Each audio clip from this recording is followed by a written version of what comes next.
wanted to make a video today, and I wasn't too sure what kind of specific subject matter to make it about, and most of my videos ended up straying anyway, so I figured I would tell a part of my story, see how much I can condense it into, because I realized that on my YouTube channel, although I have written it on the internet, I haven't really told my story and what I've been through.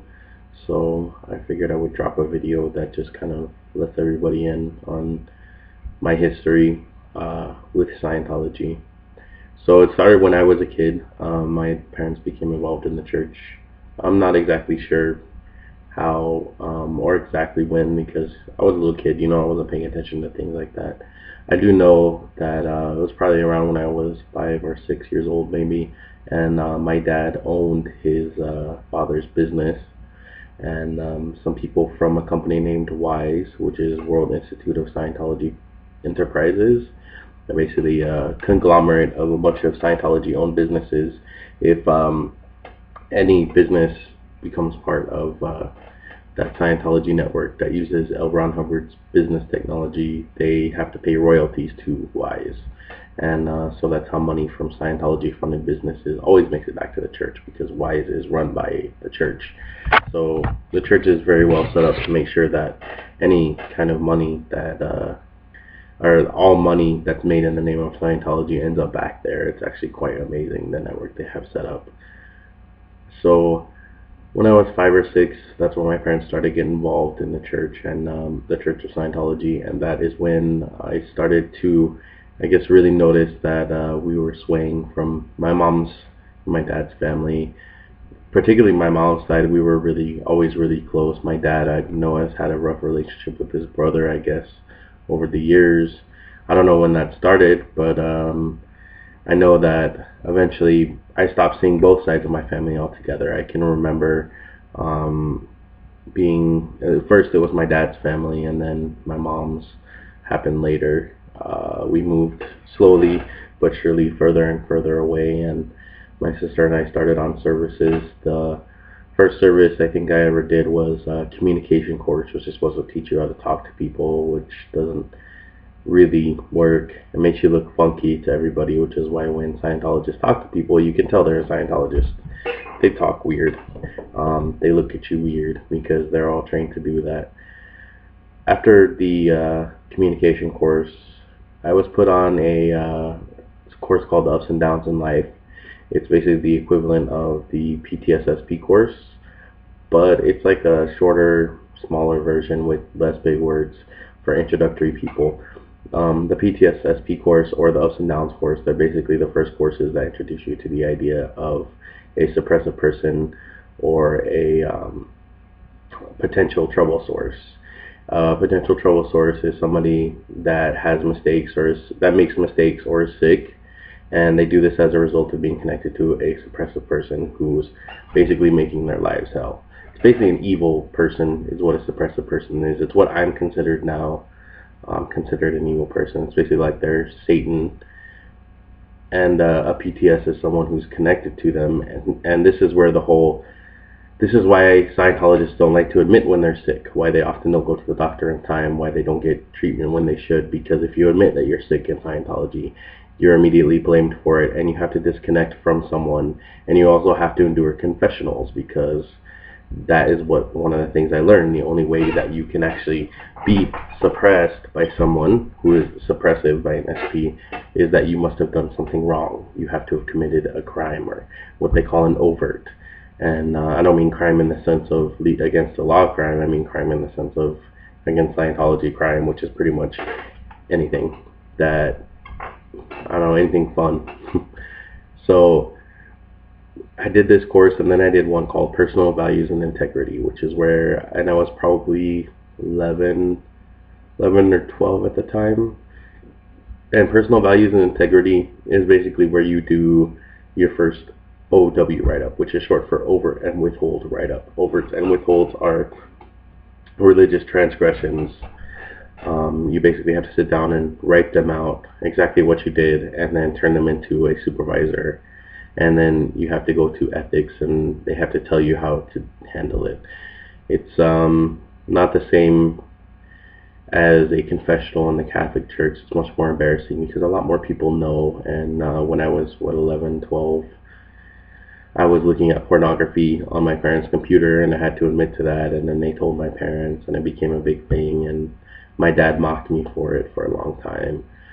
Every time I was on the computer, he would make fun of me for it, which is kind of embarrassing. I mean, when you're that young, and it sounds, I don't know, it sounds, I don't know if that sounds normal to you or not, but it bothered me. It was amongst many other things that my parents did that were kind of abusive.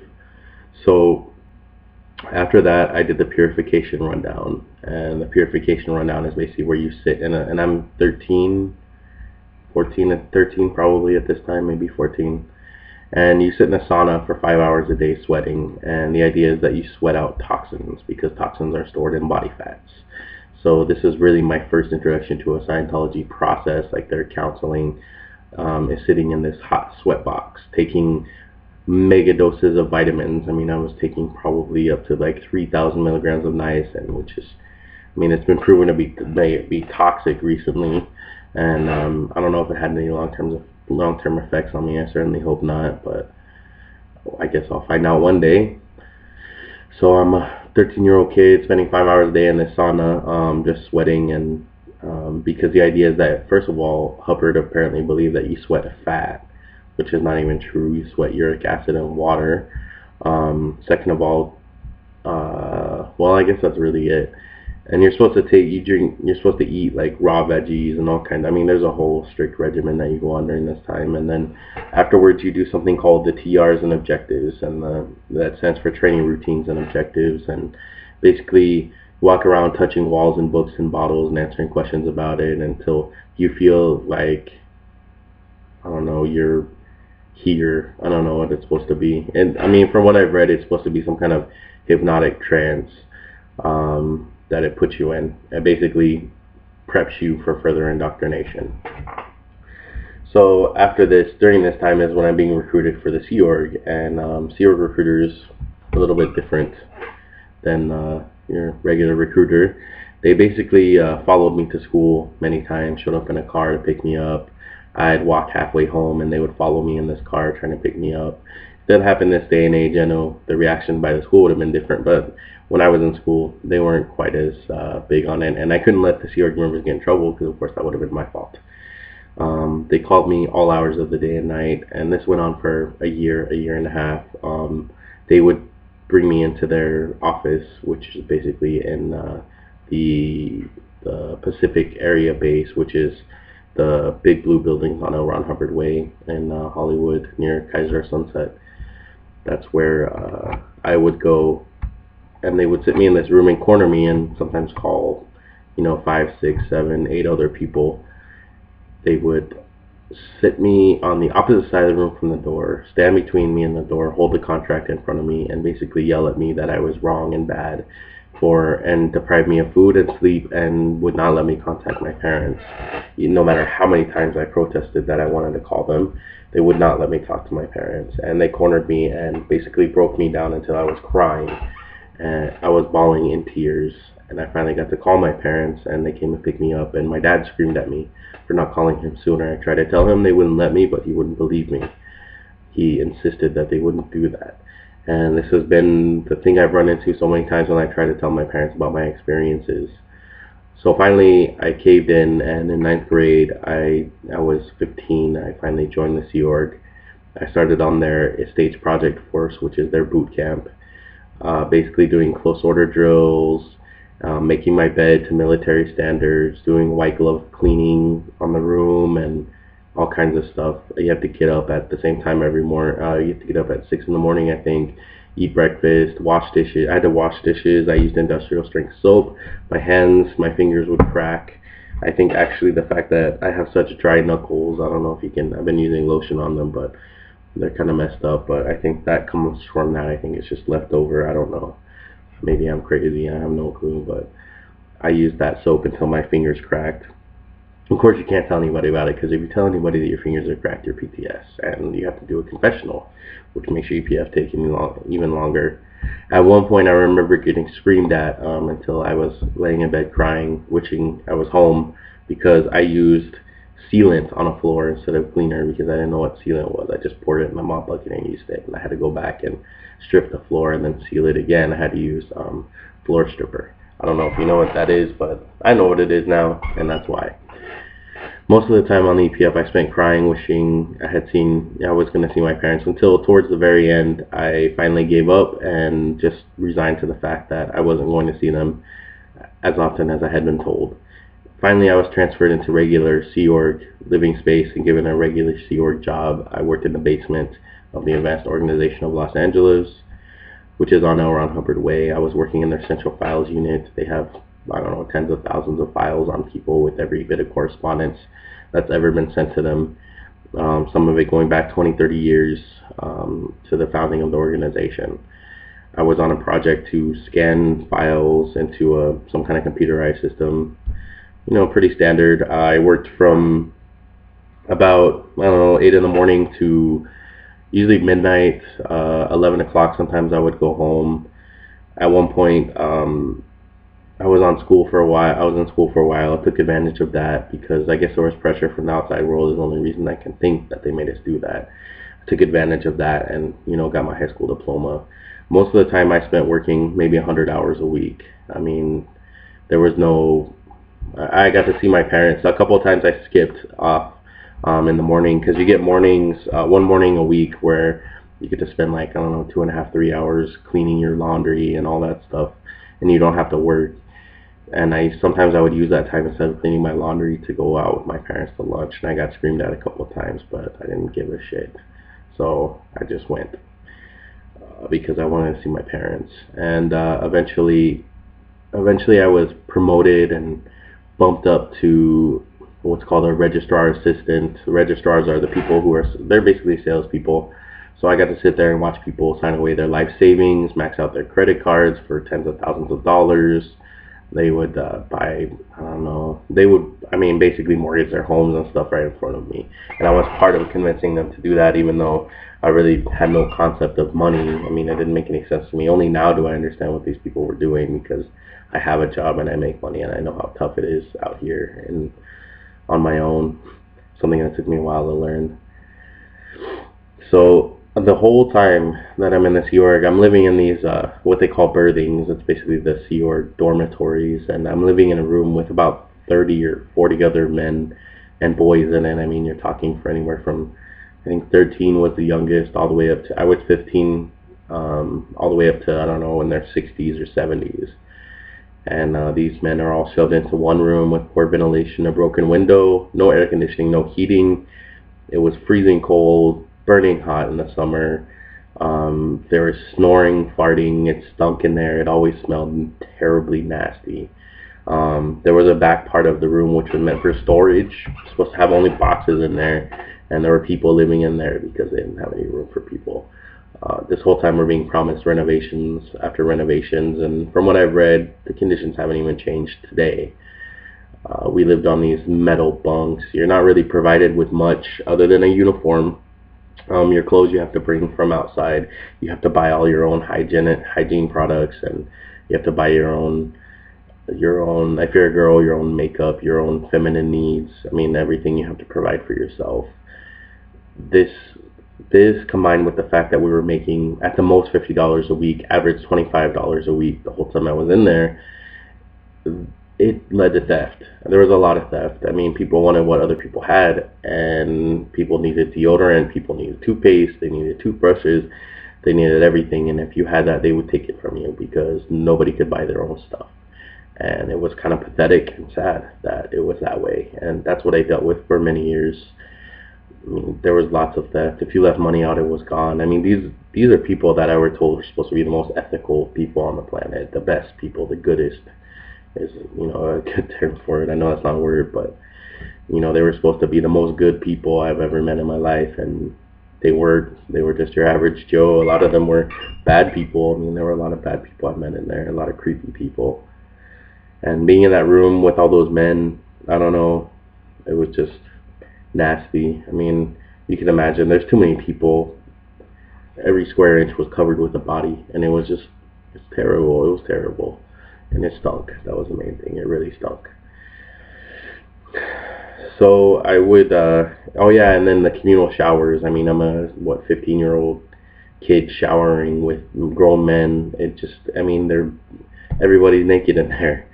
It's just crazy. I don't know how that kind of stuff is permitted. I don't even know if they still do it. Hopefully not. But that, I can't say I didn't enjoy it a little bit, but I mean, the fact that that was allowed is just crazy. We were fed an okay diet, bland food. It was pretty much the same stuff recycled over and over again during the week. We always had the same meals. It never really changed. We would have, I don't know, cold cuts one day, rice and beans one day.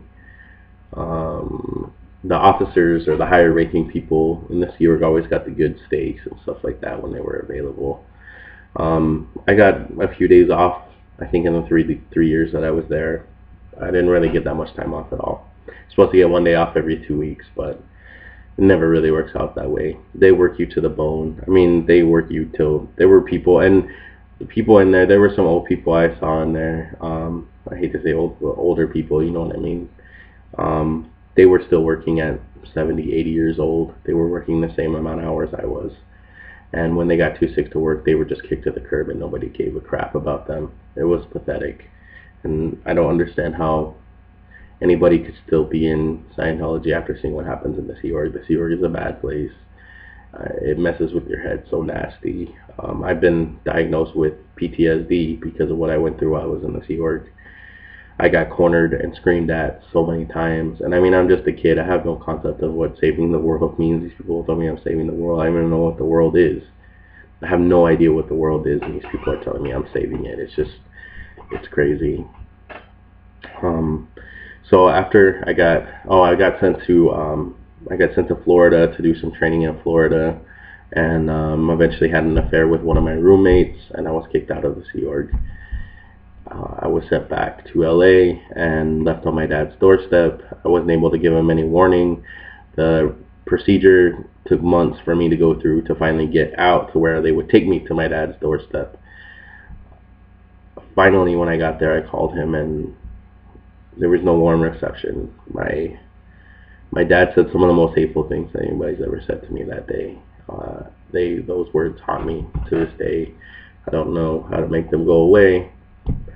Sometimes I wish I could just forget those days, but they make me who I am today. They make me nice because I know what it's like to be mean, and I don't want to be mean to people. So after a while, I finally got a job. It didn't take me very long. I got a license, got a car. I wanted to become independent so I could leave my family. At one point, I was almost done. I had almost given up on life. I didn't want to wake up anymore. I didn't want to face what I was looking at, what I was dealing with every day. I didn't love my parents anymore, which was the hardest part because of the things they said to me. I couldn't get past them for a long time. And finally, when I was working at one particular job, when I left, I worked for Scientology jobs a few times and then finally left. And I finally met a friend, really my first friend after after I had gone through all that. And he kind of gave me, it was the first time I ever felt like when I woke up in the morning I wanted to go see someone. It was the first time I ever woke up wondering what was going to happen that day, wondering if it was going to be a good day, even having hope that it was going to be a good day. And that kind of saved me from, I don't know what I would have done, but I'm not there anymore, thankfully. I'm in a much better place now. So after what took me 8 years, I finally became sort of independent, and I made a lot more friends over time, and those friends are the reason that I'm who I am today, that I'm such a good person, that I'm happy. I mean, those people are the reason for that. And all of them, I have a lot of them. I consider them my family. They're my family more than my immediate family ever was. And so I guess a year ago, almost exactly a year ago in April, after I had talked to one of my friends about possibly living with them if my parents threw me out, they said okay. So I went online and posted my story, and it took a couple months, but finally the church tracked me down. They showed my parents my story, and my parents disowned me. I haven't spoken to them since April. I sent my mom one email and kind of sort of a smart ass response, basically showing that she didn't care, that she hadn't spoken to me, which is fine. I'm learning to cope with that. I mean, it's not fine. I'm not fine with it, but I'm learning to cope with it. I miss my little brother most of all because he's where I was and he didn't really have a choice. He was literally born into it. More so than I was, he was born into Scientology. He doesn't know anything else. And I wish I could reach out to him and tell him he doesn't have to live that life if he doesn't want to, but I'm afraid of the response I would get. Hopefully one day I hear from him. I don't know. That's why I try to make myself have such a strong online presence so that he can find me if he ever wants to. Hopefully he does one day. My dad, my mom, my dad probably is the meanest person out of my entire family. He said the most hateful things to me. My mom, I don't know. I don't know what's going on in her head. My sister just follows my dad. So I'm totally cut off from my family. Well, my blood family anyway, but I have a good family now that I'm with, and I'm reconnected with. After all this happened, I reconnected with my family in Texas, my extended family, my mom's side of the family. That's been really nice. I'm really happy to have spoken to them again. I miss them a lot. I didn't realize how much I miss them. I miss them right now, actually.